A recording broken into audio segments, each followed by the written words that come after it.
I'm Andrina. I'm going to be your MC today, and it's my absolute pleasure to welcome Steve Wood, and that is singular wood as in tree, not forest, and Charles Green. If you could please just come on the stage, and it'd be great to hear from you about not stealing keys. All right. Thank you, Andrina. Thank you. So good morning. My name is Steve Wood. I am the IT director for the Dallas office of the Integer Group. We are a retail shopper marketing advertising agency that falls under the Omnicom group of agencies. This is Charles. Thanks, Steve. Yep, my name's Charles Green. I'm the Dallas office of Code42. I'm a senior systems engineer just taking care of our enterprise customers in Texas. Excellent. So we hear a lot in the news. It seems like every week, every month, we're hearing constantly about outsider threats to our organizations, whether it's hackers trying to steal credit card data, trying to steal PII, whether it's corporate espionage, trying to steal our corporate secrets, or whether it's the government trying to spy on us, whether that's our government or foreign governments. It seems like we're constantly hearing about that, but what we don't hear about is we don't hear about the insider threat, the data that might be walking out our doors every single day and costing us our IP, costing us our profits, and just causing a lot of havoc. So we're going to talk about, we're going to tell a little bit of a story about how we can use Code42 CrashPlan to mitigate that threat and to know what data is leaving our organization. And so we'll tell a little bit of a story. We're going to talk a little bit about some prep work, some things that we've got to do before that data starts walking out. And then we're going to hand it over to Charles, and Charles is going to talk about the investigation and what we can do with the Code42 CrashPlan suite to find out what data has left or is leaving. So let me introduce you to our character. This is Theo. Theo's been working with your company for a long time, several years. He's one of your most senior developers. He's written a lot of code that has gotten you a lot of money. Knows everything about your code, knows the repository where it's stored. He has access to all of that code, including that top secret program that you're writing that's going to make it rain. And so Theo is, lately, Theo has begun to feel a little bit undervalued. You guys have hired a few new hotshot developers that are burning a path in the company, really getting the attention of management. And so Theo's starting to feel a little bit undervalued, a little bit underappreciated. So one day, Theo goes out to lunch with a couple buddies, and they throw back a couple drinks at lunch, some nice fruity ones. And he starts to talk about how undervalued and underappreciated he is. And so he comes back from lunch, and he knows exactly what he's going to do. He storms over to his cube, throws in a USB key, and he starts to copy down all of your code onto that USB key. Everything out of your repository, whether that's Git, GitLab, an internal repo, whatever it is, he's copying it. He's getting it onto that USB key. And for good measure, he's also going to throw it up to one of his cloud storage devices, whether it's Box, Dropbox, Google Drive. He's going to make sure he's got a copy of that data before he leaves. And so he storms down to HR afterwards, and he says, you know what, I've had it with being undervalued, underachieved, and I'm out of here. And so he walks out the front door with that USB key in his pocket, and the HR manager picks up the phone and calls Theo's manager and says, hey, just want to let you know Theo is gone. He left. He is not coming back. Well, Theo's manager, knowing exactly what Theo had access to, does the only logical thing, picks up the phone and calls you, the IT manager, and says, hey, what did he have access to, and did it leave our company? Can we find out? Well, fortunately, you did a bunch of prep work for this. One of the first things you did when you got hired, besides convincing your company to install Jamf, was you had them install CrashPlan. And along with CrashPlan, you went ahead and got the security tool suite and Theo's computers being backed up by CrashPlan. So we've got a base to start with. We have data being backed up by CrashPlan. There's a few requirements that we had to have in order to do that. We needed to have Jamf Pro version 9 or later. We needed to have Code42 CrashPlan server version 5 or later. And late breaking, we just confirmed that we do not have to have the computers bound to AD.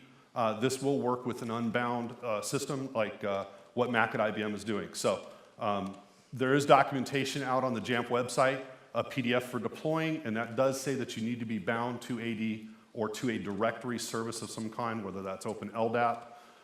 But we did confirm with Code42 engineers that you do not have to be bound. So this will work without being a bound Mac or a Mac bound to AD or any directory. So we've got all that in place. How are we going to get Code42 CrashPlan installed on our endpoint devices? Remember I said this is what we did before Theo walked out the door. We're going to connect to our Code42 CrashPlan server. We're going to download a custom zip file that has some scripts and other items that we could use to customize our CrashPlan install, all the way down to logos that we can place in the installer, text that we can update, things like that. We're going to edit one file in there called userinfo.shell, and this shell script is what is going to pull user information out of our LDAP. So even though the machine is not bound, we do need LDAP in place because that's where we're going to pull our information for SSO or for authenticating our CrashPlan app. There's 3 items that we need to edit in that user shell file, that user info file. The first one is this start desktop value. If it's set to true, after the CrashPlan installer runs, the CrashPlan GUI will start up at the login window or at the CrashPlan login window. If it's set to false, it will not. So CrashPlan will install. It will install as the user, and it will actually automatically connect to the CrashPlan backup service and begin a backup of that laptop if we've set this to false without the GUI coming up. The next 2 that we need to set are our home variables and our name. CPU user home, CPU user name. These are our CrashPlan user variables that we need to know where the user's home folder is and who that user is. When we open the script, this is what our default looks like. This is how that script is configured default when we download it. And then we're just going to edit it to be able to pull that user info and set the home folders. Now, the method that we're using to pull the user is by defaults of the plist, the login window plist. This is the tried and true proven method that works with the CrashPlan installer. I know there's other ways to do it. You can do it with the Apple recommended way, which is a Python script. You can use a lot of other ways to do that. This is the one that works, and it's documented in this discussion on Jamf Nation. That's where I pulled that from. We also need to set the home folder. You'll notice that we're hard coding /users. If you are redirecting your home folders to another drive, or if you are putting them off onto a different folder, you'll need to edit that. You can also work, probably try this with Discal. I have not done this, but you can probably use Discal to pull the end user's home folder right out of Discal and not have to worry about where the home folder is if you're redirecting. And then last but not least, that CPU user name variable where we're just putting that end user's short name. Once we've edited that, we're going to move on to our custom shell script. This is what actually does the heavy lifting and creates the custom properties for CrashPlan for the installer. If you're running version 5.3 or newer of Code42 CrashPlan, you will need to go to the Code42 site to download the Mac installer, the DMG that contains the installer. They no longer put that on the server by default. So 5.3 or newer, you need to download it. So we'll download that DMG file. If we are running 5.3 or newer, we're going to put it into the same folder where this custom script lives, and then we're going to execute the custom shell script. This custom shell script is going to ask you for some information about your CrashPlan environment, things like server address and port, registration key for the organization in CrashPlan. For those that have not used it or do not know the admin interface, you can organize your endpoints however you see fit. So you can have one giant organization called default, and that's where everything goes.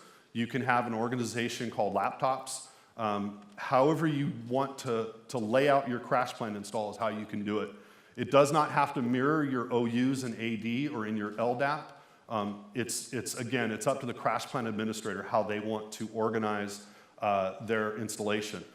There are companies that use one organization called onboarding, and all endpoints, when they first come in, go into that onboarding onboarding organization, and then the CrashPlan admin can then go in and move those around, whether manually or via the Code42 API. What we do need, though, is that registration key for this custom shell script. And then another variable that we're going to set is the password, and we're going to set it to deferred. This simply tells the CrashPlan installer that when CrashPlan loads, you're to go to the LDAP or to the SSO authority for the password that the user is going to use.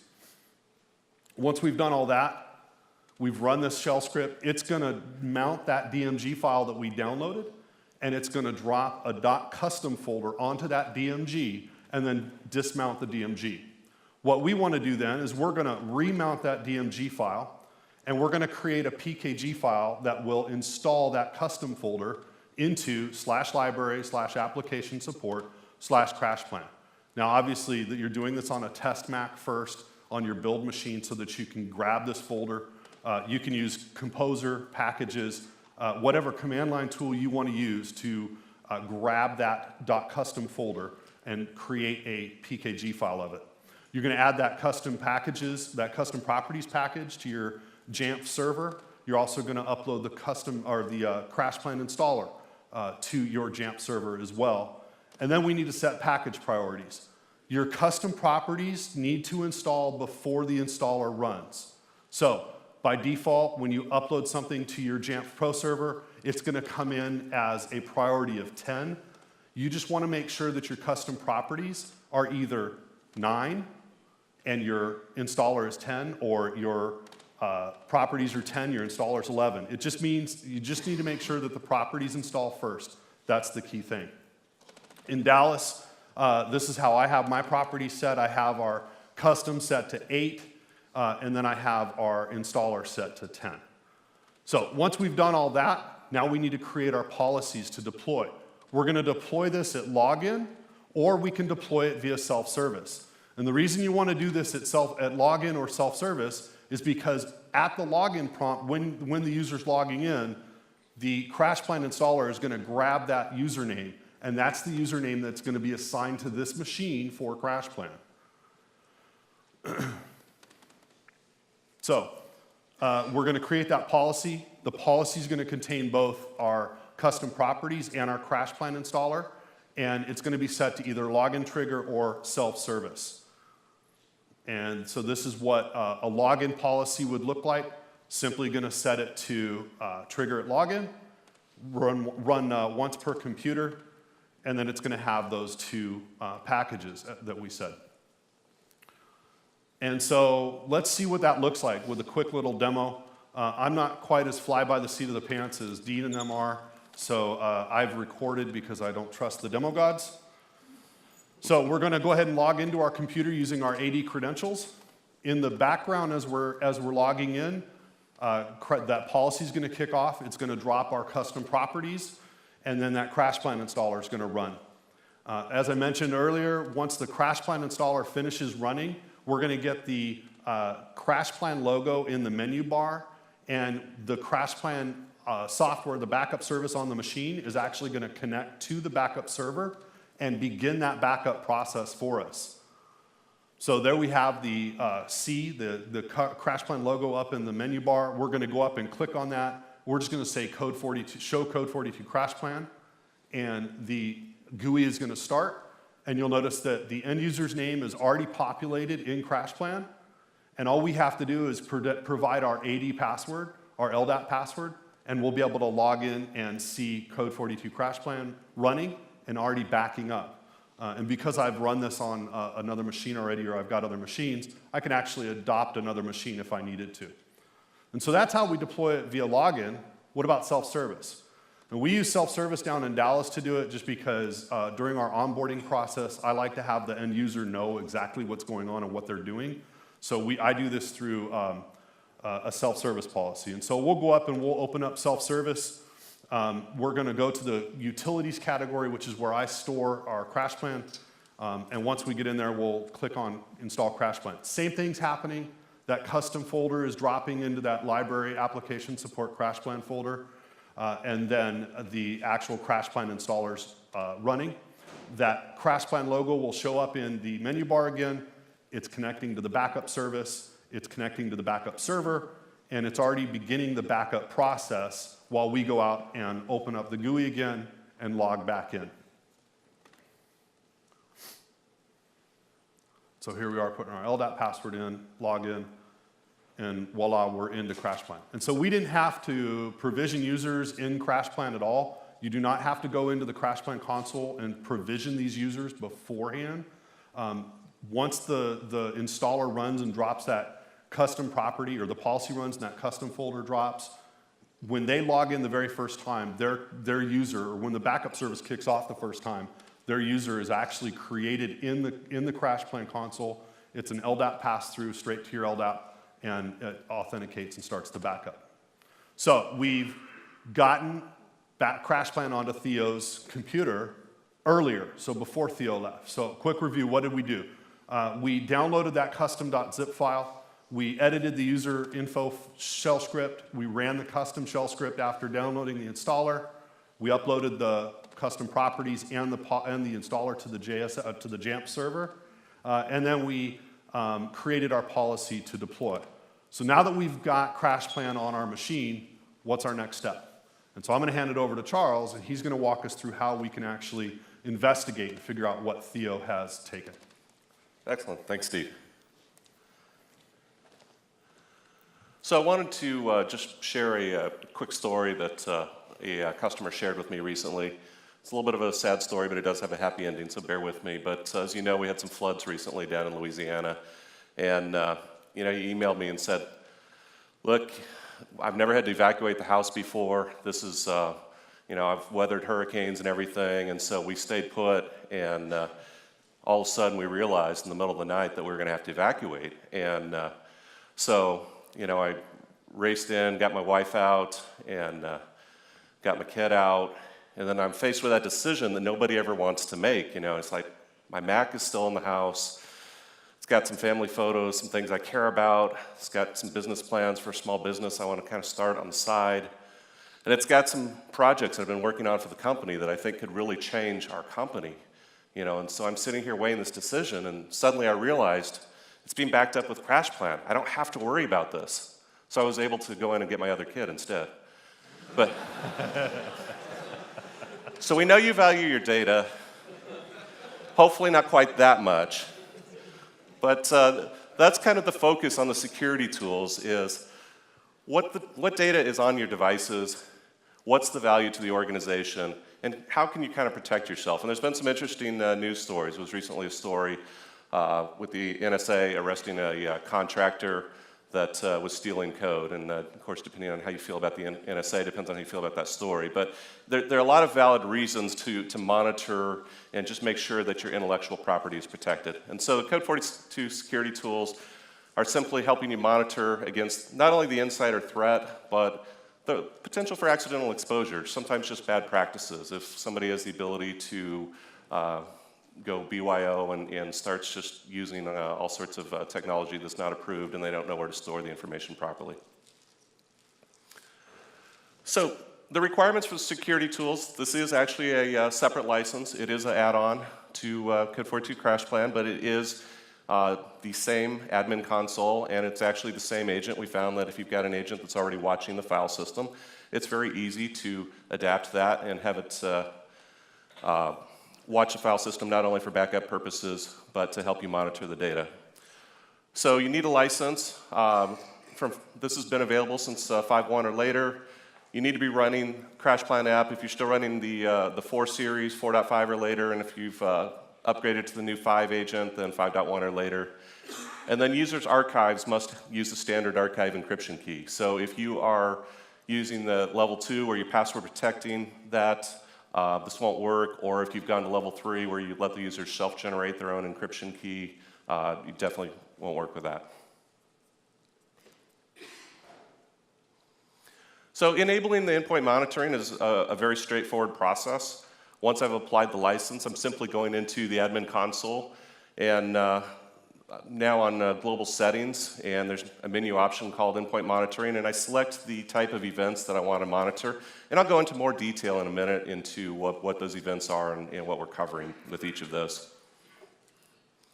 The other thing is, I set it at the global level, but you can also turn this on and off at the organizational level. So if you have organizations where you do not want security tools running, whether it be international users and there's privacy concerns or things like that, you can go in and make sure it's either turned on or off as appropriate. So simply going into the organizations, clicking on the organization name, saying I want to edit the organization, and then making sure, clicking on the endpoint monitoring tab and selecting again, do I want to inherit the settings there from my global policy? Do I not want this for this organization, and so forth? So I set this up and make sure that this is running. And then once this is turned on, the agent will begin capturing events. So what events are we capturing?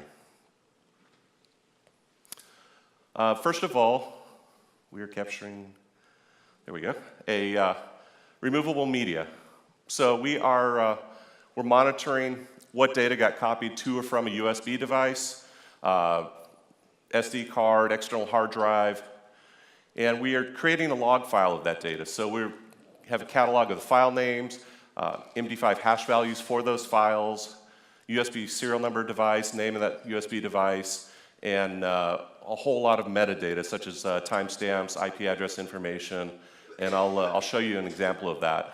We've actually already had a case where an employee left an organization and security went and ran a report. I'll show you that process. And they did see that information was copied and they were able to address that. So I've already seen this come into play several times. We're also watching cloud services.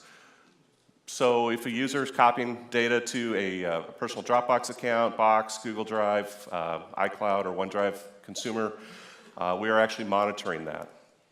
So once again, same thing, we're going to log all that information and get you a file catalog of what was out there. File upload, this is a Windows-only feature. It's one of the few times in my almost 4-year tenure at Code42 that I've seen anything limited to a certain platform. And this is, the security tools are definitely a 1.0. I don't want to oversell what this is doing. What we're watching here and what we can tell you is if somebody were to open a browser session and go to, for instance, their personal email account and they want to attach a file to an email, what we will actually see in catalog is the files that were in that directory where the user went and attached that. So we can't necessarily validate did they attach that file and actually send that to XYZ, but we could we could corroborate evidence if you're trying to determine that a user was actually accessing a file and sending that somewhere. So there's some limitations on that, but I've already had a few people tell me that just knowing what a browser hit during a certain session would certainly help give a small part of a much bigger story. Any CrashPlan customers that have been asking for a long time for a way to tell what files a user restored? Anyone made that request before?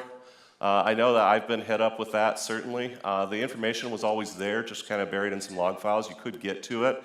Now you can actually see that. So you can run a report and see that information and know what data was restored by a user, what was cataloged. The last thing you saw there on the endpoint monitoring that we're doing there is what we call pattern matching. Again, this is a 1.0 release, but one thing we're using is rather than trying to write our own technology there, we used a open source product, Yara, that is available and has the ability to search not only for patterns of data, it uses regex expressions, so you can look for things like social security number, credit card number that might be embedded in a document, but you could also look for MD5 hash value of a certain file if you want to know if a certain file that's been associated with malware or anything else. You could search for that or proprietary data that you want to see if it's got leaked out to a user's device that shouldn't be there. A couple notes on Yara just to be aware of. Number one, in our first implementation of it, we're not using the module that allows you to search compressed files. So it is limited on the file types that we can search, and that is something that we want to add. But we do, so we can't search through all file types yet. So just want to make sure we're clear on that. But Yara's got a great open source community. There's a lot of files that you can, scripts that you can download and go see what MD5s are for known malware and so forth. And what you do with this in Code42 is you actually take that script file and drop it in a specific directory. We don't have a way to do that through the admin console, but of course, as a Jamf user, that's a very trivial task for you. So you create that script of what you want to look for, drop that in the directory, and when the agent goes to do its backup, it will look for certain patterns. One other thing to note on our implementation of Yara, Yara has the ability to be very intrusive, obviously if it's searching through data to find patterns. So we have put throttles on that to maintain the user experience. We don't want to compromise the user experience that we're known for. So depending on the complexity of what you're trying to do, that may take a little while for that to run, just so that we don't impact the user. So now there's a new reporting module, and if you've looked, you've seen in the admin console, we put the jump menu in the upper right-hand corner, so as we create new modules, it makes it easy to navigate to the specific area that you want to go to very quickly. So we're going to go up here and select the security, and we're going to go find out exactly what Theo's been up to. So we go in here and we select our username, and we actually run this for a report, and what we're seeing here is a 30-day snapshot of the user data. Now we are actually cataloging and capturing all the data for that user, and we are saving that indefinitely as long as that user has an account in CrashPlan and they're being backed up. We've got that log of the data. We're just showing you the last 30 days or whatever range that you select so that you can quickly see it. And this is kind of an interesting graph because what we see here is that Theo actually hasn't really done anything for a long time, and all of a sudden, the day before Theo quit, we've got spikes. We've got spikes on copying to a cloud device, copying to a USB device, even some restore activity. Theo never had a need to restore before, and all of a sudden I see this. So this is just giving you a way to visualize unusual patterns in user activity and what's taking place. The next thing is if you look at each of the individual graphs, there's a little gear in the upper right-hand corner. And I can actually go click on the gear and look at the actual data that's sitting here behind this.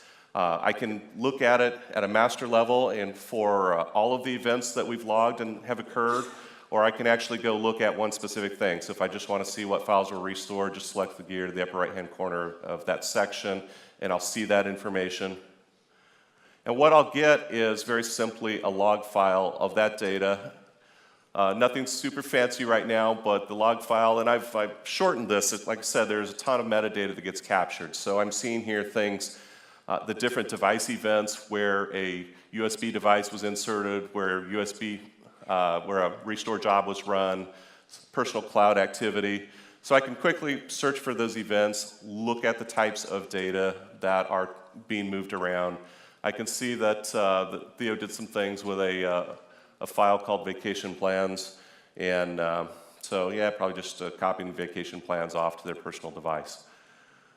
So as I mentioned, this is very much a first release on this with what we're doing, but we are continuing to evolve this. I want to be very careful on this and say this is not a real-time alerting or real-time monitoring. It takes a little bit for the agent to process the events and catalog those and to visualize this information. We do want to make it to where we get closer to that, and so you'll see some efforts as we look to make the reporting, bring it up to speed. But it really just kind of gives you an insight into how that user data is moving. We also have a Splunk app. I don't know if we have any Splunk users in the crowd, but again, this is a great visualization tool. You can go download this. If you go to support.code42.com and search for Splunk, you'll find the notes on how to install this. And so I can quickly see a catalog of, again, the information, what types of events are taking place, what cloud providers are installed, Gives you a little bit nicer picture there than digging through the log file. And the app also has some things that are not related to just the security side of it. So it's got a really nice dashboard that will show you trending in users as you roll out more and more users. You can see the trend in time as you roll out CrashPlan users. What percentage of your devices are Mac versus PC versus Linux, and things like that. So there's a lot of interesting functionality that's available for you, and certainly welcome to go check that out. So back to Theo. We've watched some activity. We've seen some things that Theo has done, and so we need to take a little bit closer look. Just don't have a really great feeling about the circumstances under which Theo left the organization. So we do a little researching into his data. We find out Theo had a side hobby with writing drink recipes as Python scripts. I thought the wild glass not overflowed routine was a particularly nice touch down there at the bottom. And then we can go in, and I saw that Theo actually pulled a file called vacationplans.txt, and we could just take a look at that just for security's sake and see what happened there. And sure enough, when we restore that file, and by the way, restores are limited. You have to have the right permissions in the admin console. Everything is role-based. So if you have the right permissions to look at Theo's data, then you certainly could restore that data and see that Theo did, in fact, take the keys, and it's time to call HR and legal. And as I mentioned, we've already had some situations, and it may be a case of just an employee copying their data to a device, kind of feeling like they own it when they leave, and maybe you just want to give a heads up, hey, no, that's not appropriate, bring back the device, sign an agreement, you're not going to use it anywhere. Maybe it's something a little bit more sinister. But there's certainly a value to be assigned to being able to visualize your data and know how that's moving about. And that's the whole focus of the security tools. Providing the insight into risky file movement, identifying high-risk data through things like the pattern matching, seeing cloud activity if a user has installed cloud storage options that they shouldn't, and just getting a visualization of your restore patterns. Certainly, there's always a lot of questions on different threats and what's common in our organization, what does that look like? So now you've got the ability to go into the reports and actually visualize the restore activity across the organization and get a feel for that.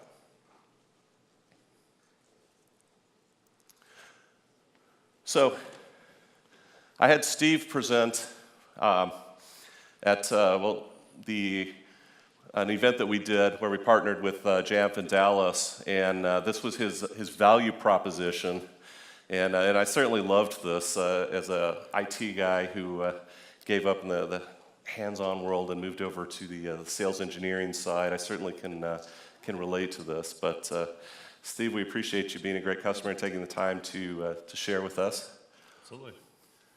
So you'll note the link on this is where you can find the deck that we used. There's also a couple links out there in the GitHub repo where references directly to the Code42 custom installer instructions, how you can customize the CrashPlan installer with logos and what we walked through earlier. And it also references a PDF on the Jamf site of how to deploy Code42 CrashPlan with the Casper suite. And that's what these, the Jamf portion of this was built on. And with that, we'd like to thank you very much for your attendance, and I don't know if we've got any questions that have come in.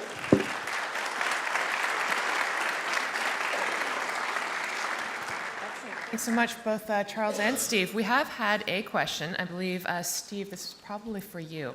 But the question revolves around if you have multiple users on the same computer, how does this workflow get affected? Yeah, so great question. I'll be honest, I don't know because I don't deploy to multiple users. So I'm not sure how that is going to affect multiple users. This is really for a one-to-one installation when we're deploying with Code42 CrashPlan. I know that the CrashPlan service can handle multiple users, but that's not something that I have done myself. I will take that back and work with Charles, and we can get an answer and post that to the discussion threads for this talk. Excellent. And for Charles, the question is regarding the upload tracking. Is that on the roadmap for the Mac as well? We've had some discussions with Apple. We had some challenges on the way that we catalog the events and interacting, and so we are actively working on that. I don't have a time frame or to even know for sure if we're going to be able to overcome that, but it's definitely something that we'd like to do, and so we are actively in discussion right now to get a better understanding of if we're going to be able to do that. Okay. And the next question that we've had come in, with regards to the security tools, there's the share menu in macOS, and so for things like AirDrop, is there any kind of tracking that can be done with that kind of technology? It certainly should be able to be added. It's something that, as a matter of fact, I've got to catalog customer requests, so I'll be happy to add that one to the list and send that to our architects who are meeting actually at the end of this month to discuss future releases. So I'll appreciate the feedback and we'll take a look at that. Excellent. And I'm not seeing anything else coming in on Twitter. Is there anyone in the audience who did want to ask an actual question? I'll come running down to you.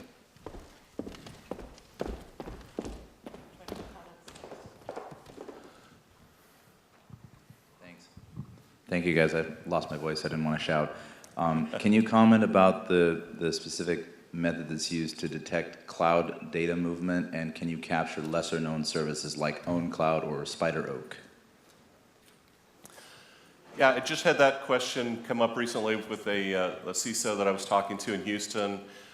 Right now, the way that we're monitoring those services is actually looking at the entries on where those providers are installed and cataloging the files. There's no reason that we can't add them, but there's nothing unique that is looking right now to say what is a cloud provider, and so right now it is contained to a very specific list.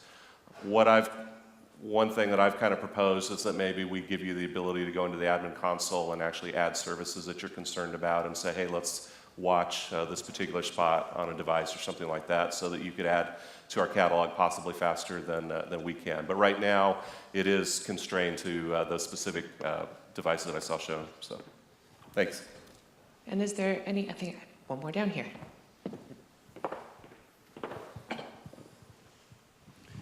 Yeah, I have a question. You had mentioned that you're monitoring for backups like USB drives and such. How do you take into account time machine backups that could be easily moved to another machine and replicated through like carbon copy cloner or another method where at the end of the day when they turn that drive back in, HR thinks they have the data, but the user has actually made a copy from that? So let me understand. So they're copying, they're saving the time machine off to an external drive or device, yeah, and you're saying that they're doing a secondary copy off of that. So we wouldn't know that they did the secondary copy off of that. We have no way to watch that. What we would know is that they had a device in their possession at one time that had the relevant data, and how do we want to handle that and address that. So. Sorry about that. All right. Already looking for ways to cheat the system. Okay. All right, and anything else from the crowd? It's very bright out there. All right, enjoy the rest of your day, and thanks for attending.